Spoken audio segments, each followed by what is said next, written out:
S S ಟಿವಿಯಲ್ಲಿ ಜಾಹೀರಾತು ನೀಡಲು ಈ ನಂಬರಿಗೆ ಸಂಪರ್ಕಿಸಿ. ಸರ್ ಇಲ್ಲಿ ಏನಾರ ಒದ್ದೆ ಆಗಿದೆಯಾ? ಅಂದ್ರೆ ಕ್ಲೀನ್ ಮಾಡಿ ಎಷ್ಟೋ ದಿನ ಆಗಿದೆ, ನೆಲ ತೋರಿಸ್ಬಿಡಿ. ಕ್ಲೀನ್ ಮಾಡಿ ಎಷ್ಟೋ ದಿನ ಆಗಿದೆ. ಆಮೇಲೆ ಇದು ನೋಡಿ, ಟಾಯ್ಲೆಟ್ ಅಲ್ಲಿ ನೀರ್ ಬಿದ್ದಿದ್ಯಾ? ಯಾರು ಇದಾಗಿಲ್ಲ, ಆದ್ರೆ ಎಷ್ಟು ಕರೆ ಗಲೀಜಾಗಿದೆ ನೋಡಿ. ಇಲ್ಲಿ ಒಳಗಡೆ ನೋಡಿಸ್ಬಿಡಿ. ಇವಾಗ ನೋಡಿ, ಇದು ಬರೀ ಕೈ, ಅಂದ್ರೆ ಇಲ್ಲಿ ಎಕ್ವಿಪ್ಮೆಂಟ್ ಇದೆ, ಅಂದ್ರೆ ಬ್ರಷ್ ಇದೆ, ಎಲ್ಲ ಇದೆ. ಆದ್ರೆ ಜನಕ್ಕೆ ನಾನು ಹೇಳಿದೀನಿ ಬರೀ ಕೈಯಲ್ಲಿ ತೊಳೆದು ತೋರಿಸ್ತೀನಿ ಅಂತ. ಅದು ನನ್ನ ಮನೇಲಲ್ಲ, ನಿಮ್ ಮನೇಲಿಗೂ ಬೇಕಾದ್ರೆ ಕರೀರಿ, ಅದು ಚಾಲೆಂಜ್ ಮಾಡ್ತೀನಿ. ನಿಮ್ ಮನೇಲಿ ಎಷ್ಟ್ ಜನ ಗಲೀಜ್ ಮಾಡಿ, ಎಷ್ಟ್ ಜನ ಲೆಟ್ರಿನ್ ಸುಸ್ಸು ಎಲ್ಲ ಯೂಸ್ ಮಾಡಿದ್ರು ನಾನ್ ಬರೀ ಕೈಯಲ್ಲಿ ತೊಳಿತೀನಿ ಅಂತ ಹೇಳಿದೀನಿ. ಆಮೇಲೆ ನನಗೆ ಯಾವ ಅಸಹ್ಯನೂ ಇಲ್ಲ. ಆದ್ರೆ ಇದು ನನ್ನ ಮನೇನೆ, ಆದ್ರೆ ನನ್ನ ಮನೆ ಬಿಟ್ಟು ಬೇರೆಯವ್ರ ಮನೆದು ನನ್ಗೆ ಅಸಹ್ಯ ಅನ್ಸಲ್ಲ. ಇವಾಗ ಇವ್ರಗಳ ಮುಂದೆನೆ ನಾನು ತೊಳೆದ್ಬಿಟ್ಟು ತೋರಿಸ್ತಾ ಇದ್ದೀನಿ ನೋಡಿ. ಇನ್ನು ಒಂದು ಡ್ರಾಪ್ ನೀರು ಇಲ್ಲ. ಇವಾಗ ನಾನು ಹೊಸದಾಗಿ ತೊಳಿತಾ ಇದ್ದೀನಿ, ಎಲ್ಲ ಒದ್ದೆ ಮಾಡ್ತಾ ಇದ್ದೀನಿ.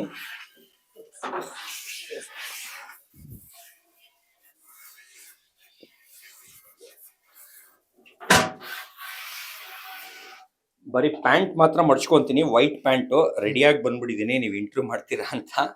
ಪ್ಯಾಂಟ್ ಒಂದು ಮಡ್ಚ್ಕೊಂತಾ ಇದ್ದೀನಿ, ಆಸಿಡ್ ಬೀಳುತ್ತೆ ಅಂತ.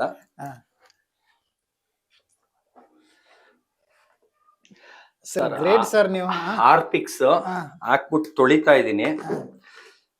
ತಾಳಿ, ಬರೀ ಇದು ಒಂದನ್ನ ತೊಳೆದ್ ತೋರಿಸ್ತೀನಿ. ಇಲ್ಲ ಫುಲ್ ಟೈಮ್ ಇದ್ರೆ ಇಷ್ಟು ಎಲ್ಲ ನೆಲ ಎಲ್ಲ ತೊಳೆದ್ ತೋರಿಸ್ತೀನಿ. ಯಾಕಂದ್ರೆ ನಿಮ್ದು ವಿಡಿಯೋ ರೀಲ್ ಖಾಲಿ ಆಗ್ಬಿಡುತ್ತೆ ಅಂತ ಬರೀ ಇದು ಮಾತ್ರ. ಟಾಯ್ಲೆಟ್ ಮೇನ್, ಇದನ್ನೇ ಜನ ಎಲ್ಲಾರು ಅಸಹ್ಯ ಪಡೋದು.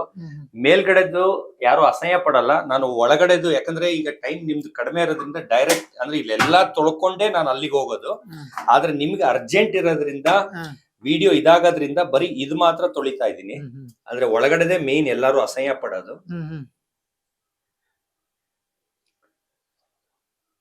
ಈಗ ಎಷ್ಟ್ ಜನ ಮೀಡಿಯಾ ಅವ್ರು ಬಂದಿದ್ರು, ಎಲ್ಲಾರು ಯೂಸ್ ಮಾಡಿದ್ದಾರೆ ಇದನ್ನ, ಟಾಯ್ಲೆಟ್ ನ. ಆದ್ರೆ ಕ್ಲೀನ್ ಆಗಿಲ್ಲ, 1 ತಿಂಗಳೇ ಆಗಿದೆ. ನೀವು ತೊಳೆದ್ರೆ ಮಾತ್ರ ಕ್ಲೀನ್ ನಾನ್ ತೊಳೆದ್ರೆ ಕ್ಲೀನ್ ಆಗುತ್ತೆ, ಯಾಕಂದ್ರೆ ನನಗೆ ಅದೇ ಸಮಾಧಾನ. ಇವಾಗ ನೋಡಿ, ಇದು ಬರೀ ಕೈ, ನಾನೇನು ಗ್ಲೌಸ್ ಹಾಕೊಂಡಿಲ್ಲ. ಆಸಿಡ್ ಅದು, ಅಂದ್ರೆ ಪೊರೆ ಹೇಳುತ್ತೆ, ಚರ್ಮ ಪೊರೆ ಹೇಳುತ್ತೆ. 1 ಸೆಕೆಂಡ್. ಚರ್ಮ ಬಂದು ಆಸಿಡ್ ಮುಟ್ಟಂಗಿಲ್ಲ. ಯಾರೇ ಆದ್ರೂ ಇದನ್ನ ಗ್ಲೌಸ್ ಇಲ್ಲ, ಬ್ರಷ್ ಅಲ್ಲಿ ಮಾಡ್ತಾರೆ. ನಾನು ಆಸಿಡ್ ನ, ಅದು ಆರ್ಪಿಕ್ಸ್ ನ ಬರೀ ಕೈಯಲ್ಲಿ ತೊಳಿತಾ ಇದ್ದೀನಿ. ಅದು ಮನಸಾರೆ ತೊಳಿತಾ ಇದ್ದೀನಿ.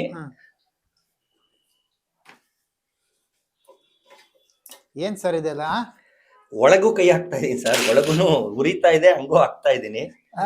ಕೈ ಸುಡ್ತಾ ಇದೆ, ಹಂಗೂ ಹಾಕ್ತಾ ಇದೀನಿ. ಫುಲ್ ನೀರೊಳಗೂ ನೋಡಿ ಸರ್, ಇಲ್ಲಿ ನೀರೊಳಗೂ ಹಾಕ್ತಾ ಇದೀನಿ. ಫುಲ್ ಒಳಗೂ ಹಾಕ್ತಾ ಇದೀನಿ ಸರ್. ಫುಲ್ ನೋಡ್ ಬನ್ನಿ ಸರ್, ಒಳಗ್ ಬನ್ನಿ, ಹತ್ರ ಬನ್ನಿ.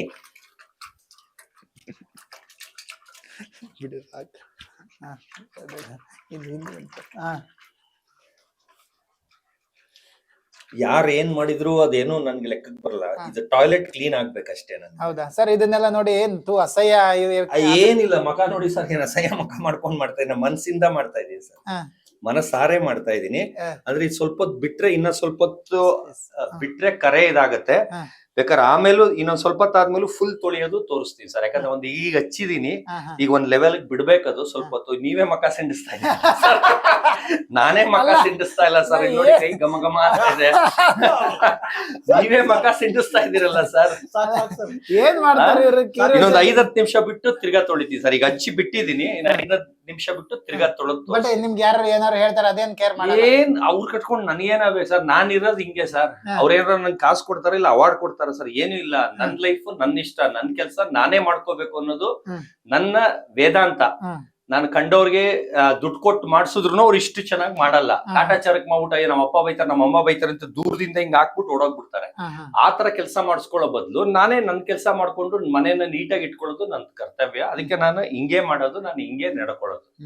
ಆಮೇಲೆ ನಾನು ಯಾವ್ದು ಡೌನ್ ಮಾಡಿಲ್ಲ ಸರ್. ಬಿಗ್ ಬಾಸ್ ಒಳಗೂ ಹೇಳಿದ್ದೆ, ಬರೀ ಕೈಯಲ್ಲಿ ತೊಳಿತೀನಿ ಅಂತ. ಬರೀ ಕೈಯಲ್ಲಿ ಉರಿತಾ ಇದೆ ಇದು, ಇನ್ನೂ ಕೈ ತೊಳ್ಕೊಂಡಿಲ್ಲ. ಈಗ ನೀವು ಪರ್ಮಿಷನ್ ಕೊಟ್ರೆ ಕೈ ಉರಿತಾ ಇದೆ ಇದು. ನಾನೇನೋ ನೀವು ತಮಾಷೆ ಮಾಡ್ತೀರಾ? ತಮಾಷೆ ಇಲ್ಲ ಸರ್, ಅಯ್ಯೋ ನೀವೇ ಮಕ ಸಿಂಡಿಸ್ತಾ ಇದ್ದೀರಾ. ತಮಾಷೆ ಏನ್ ಸರ್ ನಿಮ್ಮನೇದು ಬಂದು ತೊಳೆದು ತೋರಿಸ್ಲಾ ಏ ಸರ್? ಬೇಡ ಬೇಡ ಸರ್, ಅಲ್ಲ ನೀವು ಹೇಳದ್ ನೋಡ್ರಿ ಸುಮ್ನೆ ತಮಾಷೆ ಏ ಮಾಡ್ತಾರೆ, ಏನು? ತಮಾಷೆ ಇಲ್ಲ ಸರ್, ನಾನ್ ಬರೀ ಇಲ್ಲಿದ್ ಹೇಳ್ತಾ ಇದೀನಿ ಅಂತ ನೀವ್ ತಮಾಷೆ ಅಂತಿದ್ರಾ? ನಿಮ್ಮನೆದನ್ನು ಬಂದು ತೊಳಿತೀನಿ, ಅದ್ರದ್ದು ವಿಡಿಯೋ ಮಾಡಂಗಿದ್ರೆ ಮಾಡಿ sir. ಅಲ್ಲ ಸರ್, ಈಗ ಇದು ಹಾಕ್ರಿ ಯಾರು ಕಮೆಂಟ್ ಮಾಡ್ತಾರೆ, ಬಾರೋ ನಮ್ಮನೆಗ್ ಬಾರೋ. ಹಾ ಅಂತ ಅಂತಾರಲ್ಲ, ಅವ್ರ ಮನೆಗ್ ಕರ್ಸಿ ಅಲ್ಲಿ ಬಂದು ತೊಳಿತೀನಿ. ನಾನು ಅವ್ನ್ ದುಶ್ಮನ್ ಇರ್ಲಿ, ನನ್ ಬಗ್ಗೆ ಬ್ಯಾಡ್ ಆಗಿ ಮಾತಾಡಿರ್ಲಿ, ಅವ್ರ ಮನೆಗೂ ಬಂದು ಲೆಟ್ರಿನ್ ಅವ್ರ ಅಪ್ಪ ಅಮ್ಮ ಎಷ್ಟು ಜನ ಇರ್ತಾರ ಅವ್ರ ಮುಂದೆ ತೊಳಿತೀನಿ. ಅವ್ರ ಮನೆ ಕೆಲಸದವ್ರು ಅಸಹ್ಯ ಪಡ್ತಾರೆ, ನಾನ್ ಬಂದು ತೊಳಿತೀನಿ. ಒಟ್ನಲ್ಲಿ ನಿಮಗೆ ಕ್ಲೀನ್ ಇರ್ಬೇಕಷ್ಟೇ. ಕ್ಲೀನ್ ಇರ್ಬೇಕಷ್ಟೇ ಸರ್. ನನಗೆ ಇವಾಗ ಟೈಮ್ ಇಲ್ಲ, ನಿಮ್ದು ಬೇಗ ಮುಗಿಬೇಕು ಅಂತ ನೀವು ಸ್ಪೀಡ್ ಆಗಿ ತೋರಿಸ್ತೆ. ಇಲ್ಲ ಅಂದ್ರೆ ಇದೆಲ್ಲಾ ತೊಳೆದು ನಲ್ಲಿ, ಆ ಕಿಟಕಿ, ಫ್ಯಾನ್ ಎಲ್ಲಾ ತೊಳೆದು ಅಷ್ಟು ನೀಟಾಗಿ ಮಾಡ್ತೀನಿ. 5 ನಿಮಿಷ ಬಿಟ್ಟು ತಿರ್ಗಾ ತೊಳಿತೀನಿ, ಆಮೇಲೆ ಬೇಕಾದ್ರೆ ಕಂಟಿನ್ಯೂ. ಸರ್ ಬಡಿ ಸಾಕ್ಸ್ ಬನ್ನಿ ಸರ್. ಅಲ್ಲ ನಿಮ್ಗೆ ಸಾಕ್ಷಿ ಬೇಕು ಅಂದ್ರೆ ನಮ್ಗೆ ಆತರ ಈ ತರ ಇಲ್ಲ, ಡ್ರಾಮಾ ಗೀಮಾ ಬರಲ್ಲ.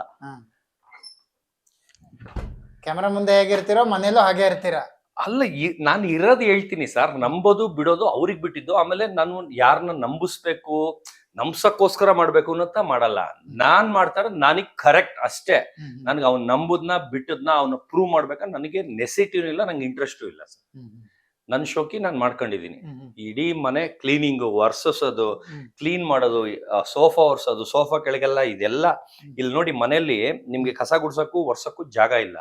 ಈ ಮನೆ ಕ್ಲೀನ್ ಮಾಡ್ಬೇಕಂದ್ರೆ A to Z ಐಟಮ್ ನ ಡೋರ್ ತೆಗೆದು ಅಲ್ಲಿ ಬಾಲ್ಕನಿಲಿ ಇಡ್ತೀನಿ, ಆ ಕಡೆಗೆ ವರಂಡಲ್ಲ ಅಲ್ಲಿ ಇಟ್ಬಿಟ್ಟು, ಆಮೇಲೆ ಎಲ್ಲ ಗುಡ್ಸಿ ಕ್ಲೀನ್ ಮಾಡಿ ಒರ್ಸಿ, ಆಮೇಲೆ ಎಲ್ಲ ಐಟಮ್ ಇಡ್ಬೇಕಾದ್ರೆ ಒಂದೊಂದು ಒರ್ಸಿ ವಾಪಸ್ ಮನೆ ಒಳಗೆ ಇಡ್ತೀನಿ.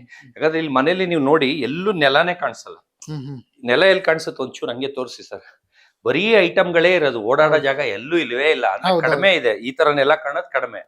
ಈಗ ಇಲ್ಲೆಲ್ಲ ಕ್ಲೀನ್ ಮಾಡಿದ್ರೆ ಅಲ್ಲೆಲ್ಲ ಕೆಳಗೆ ಗಲೀಜಿರುತ್ತೆ. ಅದರಿಂದ ಏನಂದ್ರೆ ಇಷ್ಟು ಐಟಮ್ನು ಆಚೆ ಇಟ್ಬಿಡ್ತೀನಿ. ಅಂದ್ರೆ ಆ ಚೇರ್ಸ್ಗಳು, ಟೀಪಾಯಿ, ಅದು ಶೋಕೇಸ್ ಐಟಮ್ ಎಲ್ಲ ಆಚೆ ಇಟ್ಬಿಟ್ಟು ಫುಲ್ ಕ್ಲೀನ್ ಆದ್ಮೇಲೆ ತಿರ್ಗಾ ಎತ್ತಿ ಒಳಗಿಡ್ತೀನಿ. ಆದ್ರೆ ಈ ನಡುವೆ 1 ತಿಂಗಳಿಂದ ಫುಲ್ ಬ್ಯುಸಿ ಇರೋದ್ರಿಂದ ಈ ತರ ಮಾಡಕ್ ಆಗ್ತಾ ಇಲ್ಲ.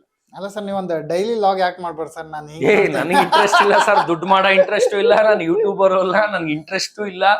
ನಂದು ಇದು ಯಾರ್ಯಾರು ಮಾಡ್ಕೊಂಡು ಎಲ್ಲಾರ್ದು ಮಿಲಿಯನ್ಸ್ ಆಗ್ತಿದೆ ಆಗ್ಲಿ ಸಂತೋಷ. ನಂಗೆ ಹೊಟ್ಟೆ ಉರಿ ಬುದ್ಧಿನೂ ಇಲ್ಲ. ಬೇರೆಯವ್ರಾದ್ರೆ ನೀನ್ ಚಾರ್ಜ್ ಮಾಡ್ಬೇಕಲ್ಲ, ಚಾರ್ಜ್ ಯಾಕೆ ಮಾಡಲ್ಲ, ಹಂಗೆ ನನಗೆ ಇಂಟ್ರೆಸ್ಟೇ ಇಲ್ಲ. ನನಗೆ ಯೂಟ್ಯೂಬ್ ನಾನು ಓಪನ್ ಮಾಡಿ 15 ವರ್ಷದಿಂದ ನೀವು ನೋಡಿದ್ರಿ, ಆಗ್ಲೇ ನಂದು ಮಾನಿಟೈಸು ಆಗಿದೆ. ನಾನು ಹಾಕೋದು 6 ತಿಂಗಳಿಗೋ 2 ವರ್ಷಕ್ಕೋ ಒಂದು ವಿಡಿಯೋ. ಆದ್ರೆ ನನಗೆ ಇಂಟ್ರೆಸ್ಟ್ ಇಲ್ಲ. ಬೇರೆಯವ್ರು ಬಂದು ಅವ್ರವ್ರದೇ ಮಾಡ್ಕೊಂಡು ಹಾಕೊಂಡು ಇನ್ಕಮ್ ಬರಂಗ್ ಮಾಡ್ಕೊಳ್ತಾರೆ, ಇನ್ಕಮ್ ನೋಡ್ತಾರೆ. ನಾನ್ ದುಡ್ಡು ಮಾಡಕ್ಕೆ ದುಡ್ಡಾಸೆ ಪಟ್ಟವನೇ ಅಲ್ಲ. ನನಗೆ ಓನ್ಲಿ ಹೆಸರು, ನನ್ನ ಹೆಸರು ಓಡಾಡ್ಬೇಕು, ಹೆಸರು ಹೊಗಳ್ಬೇಕು, ಒಳ್ಳೆಯವ್ನು ಅನ್ಸ್ಕೋಬೇಕು. ಆ ತರ ಅಂದ್ರೆ 1000 ಜನ ಕೆಟ್ಟವ್ರು ಅಂದ್ರೂ ನಾನು ಏನು ಅನ್ನೋದು ನನಗ್ ಗೊತ್ತು. ನಾನು ಅವ್ರಿಗೆ ಪ್ರೂವ್ ಮಾಡೋ ಅವಶ್ಯಕತೆನೂ ಇಲ್ಲ. ನನ್ ಶೋಕಿ ಇನ್ನೂ ಮಾಡ್ಕೊಳ್ತಾ ಇದೀನಿ. ಇವಾಗ ಸೋತವ್ರಿಗೆ ಪಾರ್ಟಿ ಅಂತ ಬಿಗ್ ಬಾಸ್ ಅವ್ರಿಗೆ, ಟೀಮ್ ಅವ್ರಿಗೆ ಕಾನ್ಸೆಪ್ಟ್ ಚೆನ್ನಾಗಿದೆ. ಗೆದ್ದವ್ರಿಗೆಲ್ಲ ಪಾರ್ಟಿ ಕೊಡೋರು, ಎಲ್ಲರೂ ಗೆದ್ದವ್ರು ಕೊಡಿಸ್ತಾರೆ, ಆಮೇಲೆ ಪಾಸ್ ಆದ್ರೆ ಕೊಡಿಸ್ತಾರೆ. ನಾನು ಫೇಲ್ ಆದ್ರ ಮಗ ಅದಕ್ಕೊಂದ್ ಪಾರ್ಟಿ ಇಟ್ಕೊಂಡಿದೀನಿ. ಆಮೇಲೆ ಸೋತವ್ರಿಗೆ ಪಾರ್ಟಿ ಇಟ್ಕೊಂಡಿದೀನಿ. ಅಂದ್ರೆ ಗೆದ್ದವ್ರು ಎಲ್ಲ 1000 ಜನ ಗೆದ್ದಿದ್ಯಾ ಪಾರ್ಟಿ ಕೊಡ್ಸು ಅಂತಾರೆ, ಇಲ್ಲ ಏನೋ ಅವಾರ್ಡ್ ತಗೊಂಡೆ, ಇಲ್ಲ ನೀನು ಡಿಗ್ರಿ ಮಾಡ್ದೆ ಕೊಡ್ಸು ಅಂತಾರೆ. ಆದ್ರೆ ಫೇಲ್ ಆದವ್ರಿಗೆ ಆಮೇಲೆ ಸೋತ್ ಬಂದವ್ರಿಗೆ ಯಾರು ಪಾರ್ಟಿ ಮಾಡಿಲ್ಲ. ನಾನೀಗ ಸೋತ್ ಬಂದವ್ರಿಗೆ ಪಾರ್ಟಿ ಮಾಡಿ ಅದನ್ನು ಹಿಸ್ಟ್ರಿ ಕ್ರಿಯೇಟ್ ಮಾಡಿ ತೋರಿಸ್ತೀನಿ. ಅಂದ್ರೆ ನಾನು ಈ ತರ ಡಿಫರೆನ್ಸ್. ಅದೇ ನೀವು ಗೆದ್ದವ್ರಿಗೆ ಮಾಡಿದ್ರೆ ಅದು ಎಲ್ಲೂ ನ್ಯೂಸ್ ಆಗಲ್ಲ, ಅದು ಪ್ರಚಾರ ಆಗಲ್ಲ. ಅದೇ ಬಂದು ಒಂದು ಸೋತವ್ರಿಗೆ ಮಾಡಿದ್ರೆ ಎಂತ ನನ್ನ ಮಗ ಮುಟ್ಟಾಳ್ ನನ್ನ ಮಗ ಸೋತವ್ರು ಕೊಡಿಸ್ತಾವನೆ ಅಂತ ಆ ಥೀಮಲ್ಲೇ ಇನ್ನೊಂದು 10-15 ದಿವಸದಲ್ಲೇ ಒಂದು ರಿಸಾರ್ಟ್ ಅಲ್ಲಿ ಮಾಡಿ ಎಲ್ಲಾರನ್ನು ಕರೆದು ಇದ್ ಮಾಡ್ತಾ ಇದೀನಿ.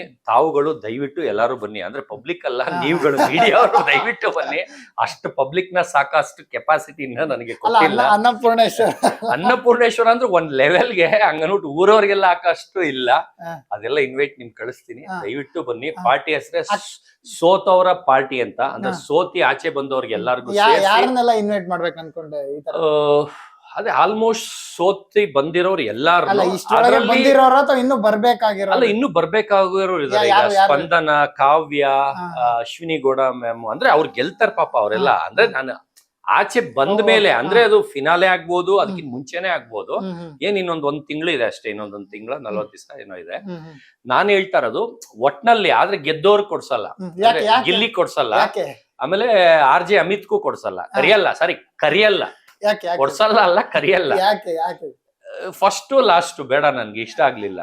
RJ ಅಮಿತ್ ಇಷ್ಟ ಆಗ್ಲಿಲ್ಲ, ಗಿಲ್ಲಿನೂ ಇಷ್ಟ ಆಗ್ಲಿಲ್ಲ. ಅದಕ್ಕೆ ಅವ್ರಿಬ್ರು ಬಿಟ್ಟು ಮಿಕ್ದು ಅಷ್ಟು ಜನನು ಕರೀತಾ ಇದ್ದಾರೆ. ಅದು ಒಂದು ಸೀಸನ್ 12 ಮಾತ್ರ ಅಲ್ಲ, ಸೀಸನ್ 11 ಸೀಸನ್ 10 ಸೀಸನ್ 9 ವರ್ಗೂ ನಂಗೆ ಯಾರ್ಯಾರು ಪರಿಚಯ ಇದಾರೆ ಅಷ್ಟು ಜನನು ಕರಿತಾ ಇದೀನಿ. ಅದು ಸೋತವ್ರಿಗೆ ಮಾತ್ರ.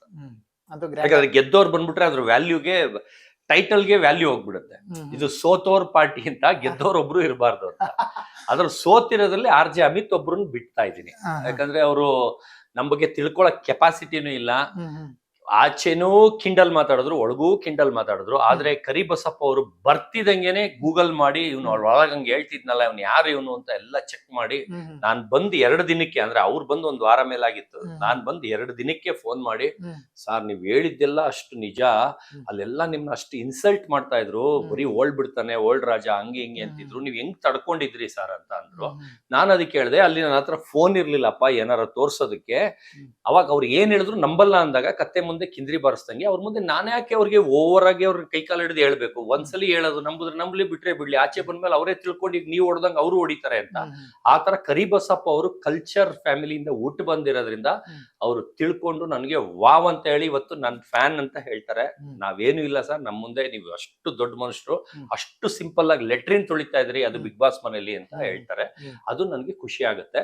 ಆದ್ರೆ RJ ಅಮಿತ್ ರಷ್ಯಾ ಅಲ್ಲಿ ಯುದ್ಧ ನಡೀತಿತ್ತು, ಯುದ್ಧ ಬಿಟ್ಟು ಬಂದ್ಬಿಡ್ತಾರ, ಇವ್ನು ಯಾವ ದೊಡ್ಡ ಮನುಷ್ಯ ಅಂತ ಅಂದ್ರು. ಅವ್ರೊಬ್ರಿಗೆ 40 ರಷ್ಯಾದ ನ್ಯೂಸ್ ಕಳ್ಸಿದೀನಿ ಸರ್, ಅದು ಯುದ್ಧ ಟೈಮಲ್ಲಿ. ಇದು ನನ್ನ capacity. Super sir. SS TV cinema ಜಗತ್ತಿನ ಕ್ಷಣ ಕ್ಷಣದ ಸುದ್ದಿಯೊಂದಿಗೆ.